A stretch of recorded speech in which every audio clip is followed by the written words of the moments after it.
ጌታቸው እዚህ ላይ አስተያየትህን ከመስጠት በፊት ጌታቸው ረዳ ከ30 ደቂቃ በፊት አንድ በጣም ከውይይታችን ጋር ይስማማል ብዬ የማስበውን ነገር ጽፏል። ምን ብሏል? እንኳን አነሳሁ እና በጣም ጠቃሚ ስለሆነ ነው። ወርቀዲኖ 4 ዓመት ገይሩ ስዋዕትና ንዘክር ህልዋት ኢና ንብል ውሽጥና ንፈትሽ ካልእ ሰላማዊ ወርቀዲኖ የድልየናሉ ማለት ወርቀዲኖ እንትን መነሳት አለበት። ኢን ኮንቴክስት እንግዲህ በጦርነቱ ወርቀዲኖ 4 ዓመት አስቆጥረዋል። የተሰዉትን እናስታውስ አለን የምንል ደግሞ ውስጣችንን እንፈትሽ።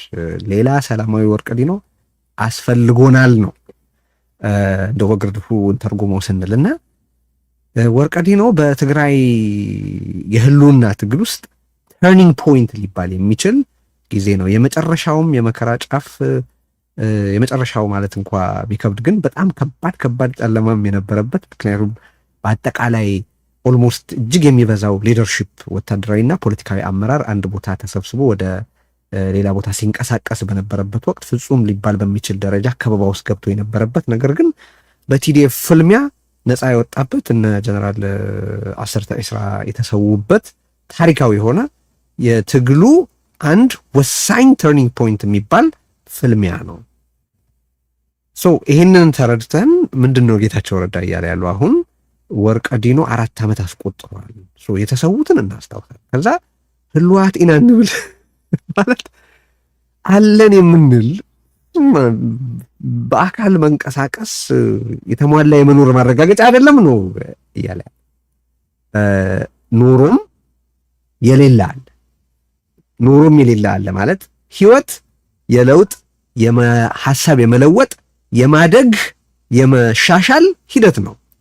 ይሄንን የተጻረሩ ዛሬም ድረስ ቁጭ ብለው በ1971 የወሰነው ታጠቅ ተደራጅ ንቃ ምናምን በሚለው መርህ ነው መመራት ያለበት ብለው የዛሬ 46 ዓመት በተቸከሉበት ቦታ ላይ ተሸክለው የቀሩ ማደግ፣ መሻሻል፣ መለወጥ፣ መንቀሳቀስ፣ መሻል የሚባልን ነገር የረሱ ሰዎች አሉ። 1971 ላይ የህወሓት ጽህፈት ቤት ክሎክ 1971 ላይ መቆሙን በነገራችን ላይ ስብሃት ነግሮናል።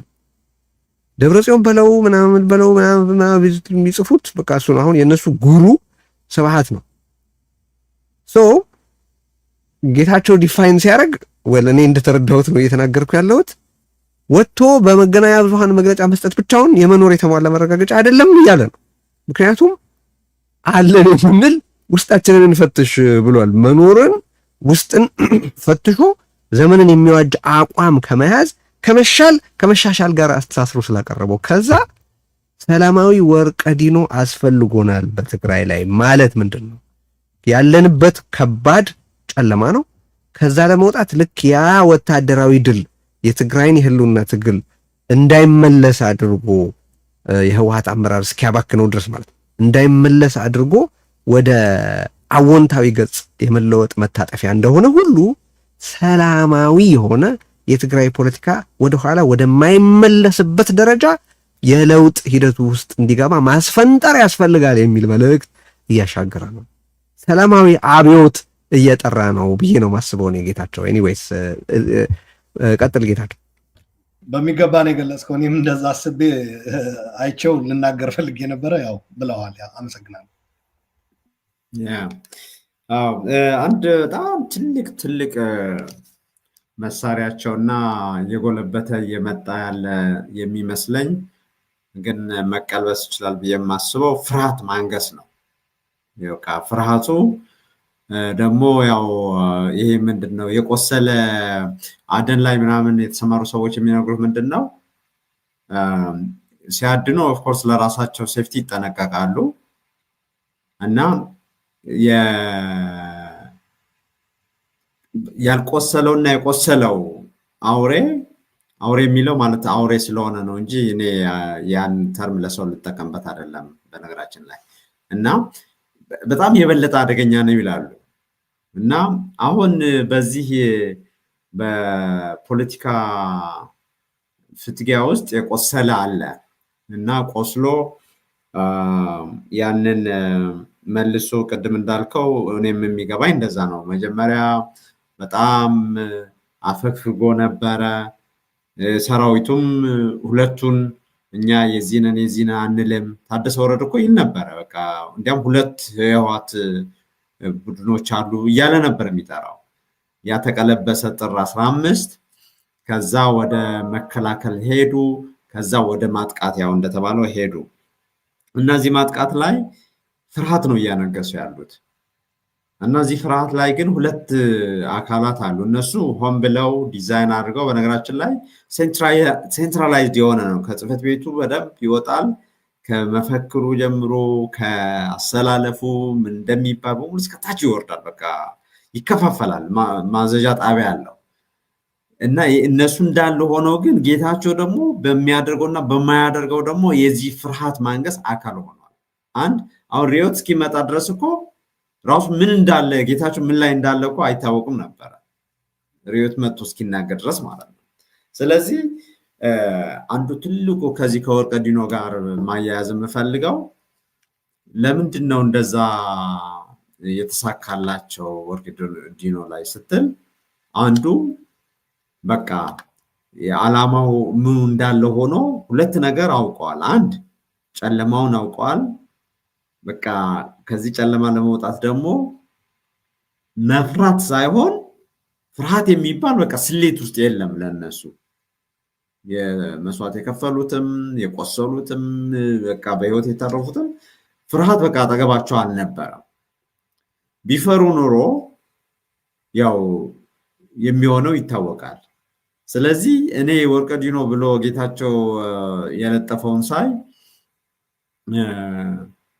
የሚመጣልኝ ነገር ምንድነው? ሰላማዊ የሚለው ቅጽል አንድ ከወርቀ ዲኖ ጋር ፍርሃት የሚባል መኖር የለበትም እያለ ነው። አንድ ሁለተኛ ወርቀ ዲኖ ላይ ተታኩሰው ነው የታገሉት። አሁን ቶክስ አያስፈልግም። ቶክስ ምንም የሌለበት ግን በሰላማዊ በፍርሃት በሌለበት በቁርጠኝነት እንዳይቀለበስ አድርጎ መለወጥ ያስፈልጋል እያለ ነው። ይሄ አንዳንድ ሰው ማለት ትምህርት ስለሆነ ማለት ምልክት ስለሆነ መሪ ጌታቸው ከሌለ ጌታቸው እንደዚህ ከሆነ ሊሉ ይችላሉ። ይሄ ግን መጀመሪያም ጌታቸው ያው ሲጀመር የመጣበት መንገድ የህወሓት መንገድ ነው፣ ህወሓት ነው፣ እሱም ራሱ ህወሓት ነው፣ ህወሓት ነኝ የሚለው። ስለዚህ ለውጡ በጌታቸው የተጀመረ አይደለም። ጌታቸው የሚሰጠውን ክሬዲት ሰጥተናል። ግን ቅድም አሉላ ሲለው እንደነበረው የትውልዱ ነው። ትውልዱ በአብዛኛው ተወልዶ ያደገው በእንደዚህ አይነት አስተሳሰብ ነው። ቅድም ስሰማ ነበረ የአፄ ዮሐንስ ትምህርት ቤት ተማሪዎች 11ኛ ክፍል እየተጠየቁ ልነግርህ አልችልም። በቃ ትራውማታይዝ ያደርጋል፣ ሪሊቭ ታደርገዋል፣ እንደገና ትኖረዋለህ ያን 4 ዓመቱን። ምክንያቱም አንድ እሷ 1ኛ ዓመት ሆን ነበረ አለች። በዚህ ዓመት ግን 11ኛ ክፍል ነው ያለው። 11ኛም እሱን ተቀብዬ እየሄድኩ እያለ አሁን ደግሞ በቃ ራሱ በእረፍት ሰዓት የምንወያየው ይጀመር ይሆን ወይ አይጀመር ይሆን ወይ የሚለው ነው ምናምን ብላ በጣም እጅግ በሚያሳዝን ሁኔታ ነው እየተባለ ያለ። ይሄ ደግሞ የውጭ የአዲስ አበባው የ4 ኪሎ ኃይል የአስመራው ኃይል እንዳለ ሆኖ ውስጥ በእነዚህ ኃላፊነት በጎደላቸው አርፈው የተከበረ ስም ይዘው ህዝቡ አክብሯቸው በዓለም አቀፍ ደረጃ ራሱ የተከበረ ስም ይዘው እያለ አይ እኛ እንደዛ አይደለንም፣ ስህተት ነው፣ እኛ አንድ የሆነ ፍንካች ውስጥ ነው ያለነው ያሉ የሰራዊት አዛዦች ስለሆኑ ለነሱም ይሁን ለጽህፈት ቤቱም ይሁን ለማንኛውም አካል ለውስጥም ይሁን ለውጭ ፍርሃት አያስፈልግም። ግን ሰላማዊና ሰላማዊ ብቻ መሆን አለበት። እነዚህ ሰዎች ወዲያው ያደረጉት ደብዳቤ ስለጻፈ ጌታቸው ደብዳቤ የጻፈው ቅድም አሉላ እንዳለው፣ እነሱ ግን ደብዳቤ በጻፈ በሁለተኛው ቀን 5 ሲቪሎች ላይ ተኩስ ከፈቱ። ከ5ቱ በዛ ወቅት ከቆሰሉት አንዱ ያው በህይወት የለም አርፏል። ይሄ ሰውስ ምንድነው ያደረገው? በማን ነው የተተኮሰው? በአብይ አህመድ ጥይት ነው? በሻዕቢያ ጥይት ነው? አይደለም። ትላንት ወርቀ ዲኖ ላይ ምናልባት የተገደለውም እኮ ታሪኩን አላቅም እንጂ ምናልባት እኮ ወርቀ ዲኖ ተሳትፎ የተረፈ ልጅም እኮ ሊሆን ይችላል። አሁን የገደሉት ወይም የወንድም ወይም እህቱ ወይም አባቱ ተሳትፏል ቢያንስ። ስለዚህ የጌታቸውም ጥሪ እንደዛ ነው ማይ። ሁለተኛ ግን ቅድም ያነሳው ቴዲ የተጽዕኖ ማሳደር እንደ ቀላል መታየት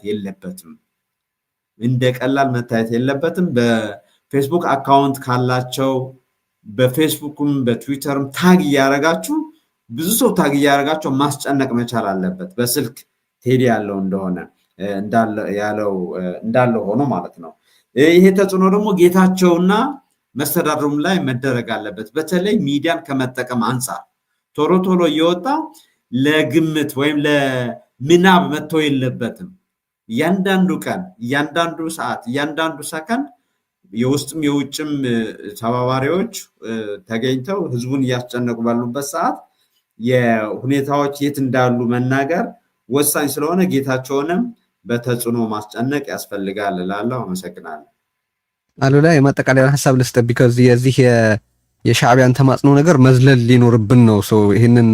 ይሄንን ሃይት እንደያዘ እንዲጠናቀቅ ውይይቱ ስለፈለኩ በቀጣይ ቢታይ ቀጥል። ለሞጫ ግን ለማጠቃለያ እንዳልኩ ይሄ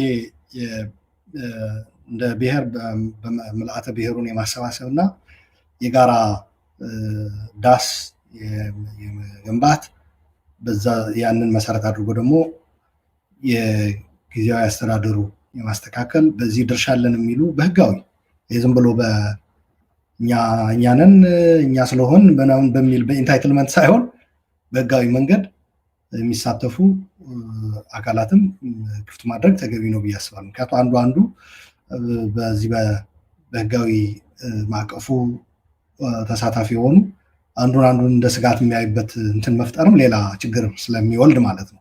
እሱ ማስቀረት የሚቻልበት አይ ቲንክ አሰራር መኖር አለበት። ጊዜያዊ አስተዳደሩ ማስተካከል። ይህ ግን ዝም ብሎ የሚመጣ አይደለም። ምክንያቱም አንጃው በትግራይ ውስጥ እንኳን የምንጀምር የጽህፈት ቤት ላይ ያለው የነደብረጽዮን አንጃ ይህንን አይቀበልም። አሁን ደግሞ አለመቀበሉ ብቻ ሳይሆን የሰራዊት ከኮር በላይ ነን የሚሉ የታጠቁ 100 ምናምን የሚሆኑ አመራሮች ነባር የህወሓት ታጋዮች አሰልፏል። እነሱ መመሪያ ትዕዛዝ እየሰጡ መተኮስም ጀምረዋል። እነዚህን ማስተናገድ የሚቻልበት የሰላማዊ ትግል መንገድም መቀየስ አለበት። በተለይ እነሱ በሚሰጡት መምሪያ የራሱ ወገን ላይ ህዝብ ላይ የሚተኩስ ወጣት የቲዲኤፍ ታጋይ መኖር የለበትም በህይወቱ ሙሉ። ምክንያቱም ከነሱ ይልቅ እሱ የሚኖረው እድሜ ይበዛል። ፕሮፌሰር ጌታቸው እንደገለጸው ወጣቱ ትውልድ እዚህ ላይ ትልቅ ድርሻ አለው፣ ትልቅ ኃላፊነት አለው። እነሱ ወንጀል ውስጥ ዘፍቀውት ዞር ሊሉ ነው ሀሳባቸው እና ለወደፊት የሚኖረው እድሜ ብዙ የሆነ ወጣት ሰላም ነው የምትመኝለት ህይወቱ እንዲያስቀጥል። በዛ ላይ ደግሞ ከህዝቡ ጋር በሰላም የሚኖርበት አኳኋን ነው መፈጠር ያለበት። የአኳኋን ደግሞ የሚፈጠረው ህዝቡ ላይ ባለመተኮስ ነው። ወጣቱ ትውልድ ከታች ያለው የነዚህን የተሳሳተ መንገድ ተከትሎ ህዝቡ ላይ መተኮስ የለበትም ብቻ ሳይሆን ይሄ የተሳሳተ አካሄድ እንዲቆም የራሱን አበርክቶ ማድረግ አለበት። ከአልተኩስም ይህንን ድርጊት አልፈጽምም ከወገኔ ጋር ልጣላም። አንዳንዱ ፕሮፌሰር እንደገለጸው አብሮት ታጋይ የነበረ አሁን ወደ ሲቪል ህይወቱ የተመለሰ ላይ ነው እየተኮሰ ያለው። ይህ በተጨባጭ ያረጋገጥ ነው። በጊዜያዊ አስተዳደሩ በተቆጣጠራቸውና አስተዳዳሪ አድርጎ በመደባቸው አካባቢዎች ጊዜያዊ አስተዳደሩን የሚደግፉ ወጣት ለውጥ ያስፈልገዋል ያሉ ወጣቶች የቲዲኤፍ አባል የነበሩ ናቸው። ገሚሶቹ ታፍነው የተወሰዱት፣ ገሚሶቹ በጥይት የተተኮሰባቸው፣ የቆሰሉ የሞተም አለ። ይሄ ከራሴ ጓዴ ጋር ትግል አብሮኝ የነበረ ብዙ መከራ ያሳለፈ ወጣት እንደኔ አስፓይሬሽን እንደኔ የትግራይ መጻኢ ሁኔታ ተመሳሳይ ፍላጎት ያለው አስፓይሬሽን ያለው ላይ ነው እየተኮስኩ ያለው። አታጣሉኝ ከወንድሜ ከእህቴ ጋር ማለት መቻል አለበት። ከዛ በዘለለ ደግሞ እየሄዱበት ያለ አካሄድ ያንን ግጭት የወለደ አካሄድ እንዲቆምም አስተዋጽኦ ማድረግ አለበት። ይሄ የተሳሳተ መንገድ መቆም አለበት ማለት መቻል አለበት። ልክ እንደሌላው እንደ ሲቪሉ ማለት ነው። እንደ ፖለቲካ ፓርቲዎች፣ እንደ ሲቪል ማህበሮች፣ እንደ ወጣቱ ሲቪል ሁሉ ማለት ነው። እንደ ፖለቲካ ድርጅቶች ባሉ ወጣቶችም ናቸው እዛ ያሉት። ከነሱ ጎን መሰለፍ አለበት። ይሄ የተሳሳተ መንገድ እብደት መቆም አለበት ብሎ ራሱን ወደፊት ማምጣት አለበት። ይሄ ከኮር በታች ያለው ወጣቱ ማለት እሱ ካልተሳተፈና ያ የተሳሳተ መንገድ ይቆም ካለ በነገራችን ላይ ማንን ይዘው ነው እነሱ 100 ምናምን ሰዎች ምንድን ነው የሚያደርጉ? በእድሜ የገፉ ሰዎች ምንም ሊያደርጓቸው ጥበቃ ሆኖም እያገለገላቸው ያለው በነገራችን ላይ አጃቢ ሆኖ ያ ወጣቱ ትውልድ ነው። በሰላማዊ ትግል የመጠበቅ ምንቱንም ማቆም በቃ እኔ ወገኔ ላይ አልተኩስም፣ እናንተ የተሳሳተ መንገዳችሁን እስክታስተካክሉ የእናንተ ተባባሪ አልሆንም ማለት መቻል አለብን። ይሄ የሰላማዊ ትግል አንዱ አካል ነው። ዲስኦቢዲየንስ ማለት ነው፣ አልታዘዝ ባይነት። ህዝቡ ደግሞ ይሄ ፕሮፌሽናል ሰራዊት አይደለም፣ ህዝቡ ነው ያቋቋመውም የህዝቡ ነውም፣ ህዝብ ነው አሁንም እያስቀጠለው ያለ ልጆቹን በመስጠት ስንቅን በመስጠት ምናምን አይደል የተባለው። ሪያሊቲውም እንደዛ ነው። ህዝቡ ደግሞ ይህንን አለመታዘዝ፣ በዚህ ተሳትፎ አለማድረግ፣ ከተሳሳተ መንገዳችሁ ካልተመለሳችሁ ህዝባዊ የደጀንና የድጋፍ የአጋርነት አታገኙ። ይህንን መከልከል። ከዛ ባለፈ ደግሞ ሌሎች የሰላማዊ ትግል በሂደት እኛም በዚህ በውይይታችን እንደዚህ እየተገናኘን የምናስተዋውቃቸው እየተከታተለ መተግበር ያስፈልጋል። ሰላማዊ ነው ትግል ነው የሚያስፈልገው። ይሄ ወጣት እስካሁን የከፈለው በጦርነት የከፈለው ዋጋ ይበቃል። በትግራይ ውስጥ የእርስ በርስማ እብደት ነው የባሰ ነው እሱ። የውጭ ጨፍጫፊ እንኳን ለመመከት የከፈለው መስዋዕትነት በፕሪቶሪያ እንዲቆም ተደርጎ ያ መገዳደል በሰላማዊ መንገድ ከውጭ ያለው ልዩነትም ራሱ ለመፍታት እንቅስቃሴ እየተደረገ ባለበት ውስጥ እሳት መለኮስ በፍጹም ተቀባይነት የለውም። እርስ በራስ መፈጃጀት በፍጹም መሆን ያለበት በሰላማዊ ትግል። እኔ ወጣቱ ተነስ ይህንን አድርግ ስለው ያልተገባ ህይወት የሚያሳጣ ተግባር ውስጥ እንዲገባ አይደለም። ባለፈውም ፕሮፌሰር ገልጸዋል። እኔ ከሩቅ ሆኜ ወጣቱ ህይወት ክፈልለው አልፈልግም። ነገር ግን ሰላማዊ የሆኑ ደምና ህይወት የማይጠይቁ ነገሮች ሁሉ ግን እንዲያደርግ ጋይድ እናደርገዋለን። በሰላማዊ የተባለው የተገለጸው የአቶ ጌታቸው ፖስት ላይም ሰላማዊ ወርቅ ዲኖ የተባለው የበፊቱ ወርቅ ዲኖ ተኩስ፣ መገዳደል፣ ደም መፋሰስ ስለነበረበት ነው።